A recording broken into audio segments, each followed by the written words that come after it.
ജയിലിൽ കഴിയുന്ന തടവുകാരുടെ ദിവസവേതനം 230 രൂപയിൽ നിന്നും 620 രൂപയായി ഉയർത്തിയ സർക്കാർ തീരുമാനം പുറത്തുവന്നതോടെ കേരളത്തിൽ പുതിയൊരു സാമൂഹ്യ ചർച്ചയ്ക്കാണ് വഴി തുറന്നിരിക്കുന്നത്. മനുഷ്യാവകാശത്തിന്റെ ഭാഗമായാണ് തടവുകാർക്ക് വേതന വർധനവെന്ന സർക്കാർ വിശദീകരിക്കുമ്പോൾ, അതേസമയം സമൂഹത്തിന്റെ അടിത്തട്ടിൽ നിന്നും വർഷങ്ങളായി അക്ഷീണ സേവനം ചെയ്യുന്ന ആശാ വർക്കർമാർക്ക് വേതനം വർദ്ധിപ്പിക്കാനായി 266 ദിവസം നീണ്ട രാപ്പകൽ സമരം നടത്തേണ്ടി വന്ന യാഥാർത്ഥ്യമാണ് പൊതുജനങ്ങളെ അസ്വസ്ഥമാക്കുന്നത്. ഇങ്ങനെയൊരു വർധനവുണ്ടായതോടെ അനേകം ആളുകൾ ഇതിനെ ചോദ്യം ചെയ്ത് രംഗത്തെത്തിയിരുന്നു. ഒരു വിഭാഗത്തിന് സർക്കാർ ഇടപെടലിലൂടെ മികച്ച പരിഗണന ലഭിക്കുമ്പോൾ, മറ്റൊരു വിഭാഗം അവകാശങ്ങൾ നേടാൻ തെരുവിൽ കിടന്ന് പോരേടേണ്ടി വരുന്ന ഈ രണ്ട് നീതിയാണ് ഇവിടെ ചോദ്യം ചെയ്യപ്പെടുന്നത്. തടവുകാരുടെ വേതന വർധനവിന്റെ ഭാഗമായി CPM നേതാവിന്റെ പ്രതികരണത്തിൽ അനേകം ആളുകൾ വിമർശനവുമായി രംഗത്തെത്തിയിരിക്കുകയാണ്. പല കാരണങ്ങൾ കൊണ്ടും കുറ്റവാളികളായവരാണ് ഓരോരുത്തരും. അവർക്ക് ഇങ്ങനെയൊരു ആവശ്യം നൽകേണ്ടത് അത്യാവശ്യമാണെന്ന് പരാമർശിക്കുന്ന വാക്കുകൾ സർക്കാരിന്റെ വീഴ്ചയായാണ് പൊതുജനങ്ങൾ വിലയിരുത്തുന്നത്. ഒരു തരത്തിലുള്ള സേവന വ്യവസ്ഥയും തൊഴിൽ സുരക്ഷയും ഇല്ലാതെ വർഷങ്ങളായി ആശാ വർക്കർമാർ എടുത്താൽ പൊങ്ങാത്ത ജോലിഭാരവുമായി വീടുകൾ കയറി ഇറങ്ങുകയാണ്.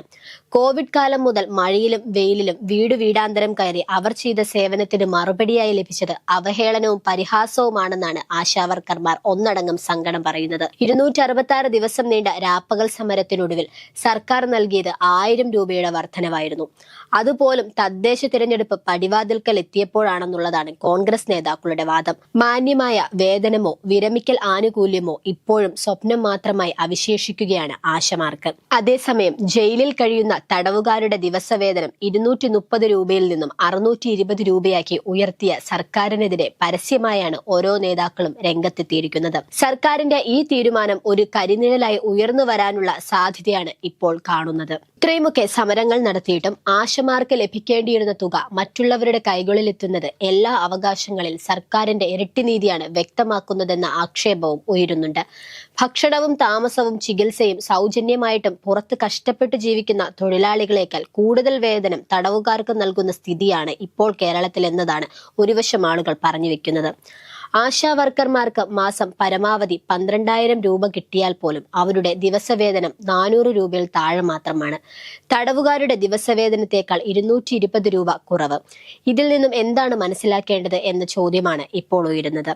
തൊഴിലുറപ്പ് തൊഴിലാളികൾക്ക് കിട്ടുന്നത് 369 രൂപ മാത്രം. ഇതാണോ ജനകീയ ഭരണകൂടത്തിന്റെ നീതി?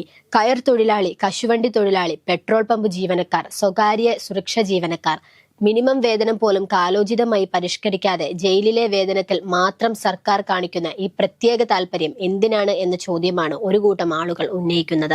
വിവിധ കുറ്റങ്ങൾ ചെയ്തവരുടെ കയ്യടി വാങ്ങാൻ സർക്കാർ മത്സരിക്കുമ്പോൾ നമ്മുടെ ദൈനംദിന ജീവിതം സുരക്ഷിതവും സുഖവുമാക്കുന്ന തൊഴിലാളികൾ എല്ലാം കാണാമറയിലായി പോകുന്നത് എന്നതാണ് പ്രതിപക്ഷം ഉറക്കെ പറയുന്നത്. ഹരിതകർമ്മസേന, ഹോം ഗാർഡുകൾ, പാചക തൊഴിലാളികൾ, പാലിയേറ്റീവ് നഴ്സുമാർ എല്ലാവരുടെയും ജീവിതം ഇന്നും അരക്ഷിതമാണ്. പണം ആവശ്യമെങ്കിൽ ജയിലിൽ പോയാൽ മതി എന്ന പരിഹാസമാണ് ഇന്നും സമൂഹ മാധ്യമങ്ങളിൽ ഉയരുന്നത്. പുറത്തു ജോലി ചെയ്ത് ജീവിക്കുന്നതിലുപരി സുരക്ഷിതവും ജയിലിലാണെന്ന് ചിന്ത ജനങ്ങളിൽ വളർത്തുന്നത് ഒരു ഭരണകൂടത്തിന്റെ വലിയ പരാജയമാണെന്നും അവകാശപ്പെടുന്നവരുണ്ട്. ജയിൽ വകുപ്പ് പോലും ശുപാർശ ചെയ്തത് 350 രൂപ ദിവസവേതനം മാത്രമായിരുന്നു. എന്നാൽ മുഖ്യമന്ത്രിയുടെ ഓഫീസ് ഇടപെട്ട് അത് 620 രൂപയാക്കി എന്നതിൽ സംശയം പ്രകടിപ്പിക്കുകയാണ് പ്രതിപക്ഷം.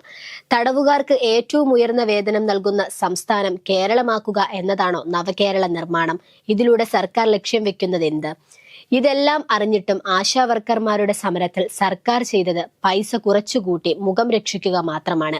എന്നാൽ പക്ഷേ ജയിലിലെ നയങ്ങൾക്കായി പണം വാരിക്കോരി ചെലവഴിക്കുകയും ചെയ്യുന്നു. ഇനിയെങ്കിലും ഈ ചോദ്യങ്ങൾ ചോദിക്കാതെ വയ്യ. സർക്കാരിന്റെ മുന്നിൽ ആർക്കാണ് ഈ പ്രാധാന്യം?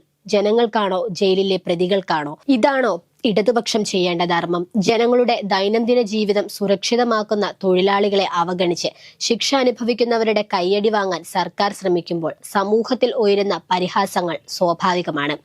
ഇതെല്ലാം മനസ്സിലാക്കിയിട്ടും ആശാ വർക്കർമാർക്ക് പൈസ കുറച്ചു കൂട്ടി നൽകുകയും ജയിലിലെ സംവിധാനങ്ങൾക്ക് വലിയ വർധനവ് നൽകുകയും ചെയ്യുന്ന സർക്കാർ, ഇതാണോ നവകേരളം? ഇതാണോ ജനകീയ ഭരണകൂടം?